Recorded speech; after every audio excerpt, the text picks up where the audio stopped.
Et c'est ça la force du team builder, c'est qu'il est capable d'avoir l'intuition, en tout cas la capacité à choisir le bon outil au bon moment. Et c'est ça qui est difficile.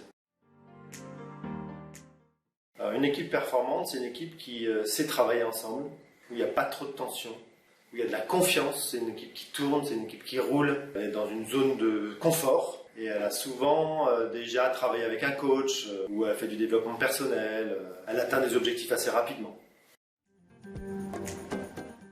Alors une équipe performante qui fera appel à moi, c'est qu'elle a soit un gros challenge, elle se dit « waouh, il faut qu'on atteigne quelque chose qui me paraît difficile, donc je vais les aider à développer encore plus leur équipe et leur capacité à travailler ensemble pour atteindre cet objectif de gros challenge. » C'est pour aller plus loin, c'est une équipe qui a envie de sortir de sa zone de confort, qui a envie de se confronter à la réalité.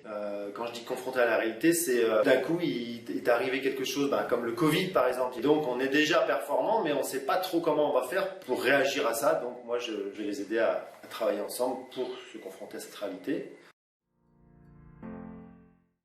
Le bénéfice pour une entreprise quand j'interviens, c'est avant tout, c'est ce que veulent tous les patrons, toutes les entreprises en général. Les associations, c'est un peu différent, mais c'est avoir un chiffre d'affaires qui augmente et un résultat qui s'améliore. Mais pas seulement, c'est aussi de donner la possibilité à ces équipes, aux personnes qui travaillent dans cette entreprise, d'être plus heureuses, d'aller au boulot, d'avoir la banane, voilà, d'être en joie, de se retrouver ensemble et de travailler en équipe. Et en fait, quand on arrive à lier la performance financière, mais ça peut être dans les associations, la performance de résultat du travail dans une mairie, par exemple, dans une association type crèche ou à toutes les associations où il y a de l'humain, c'est que les gens puissent bosser ensemble en étant heureux, tout simplement.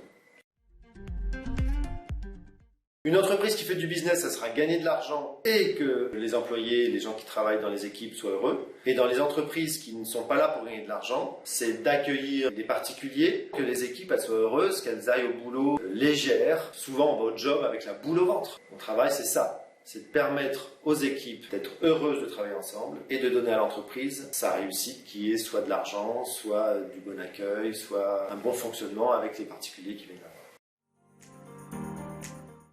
Si vous sentez que votre équipe est performante, appelez-moi, mon numéro est juste en dessous et on va discuter ensemble et peut-être que je vais travailler avec vous et vous aider à être encore plus performant.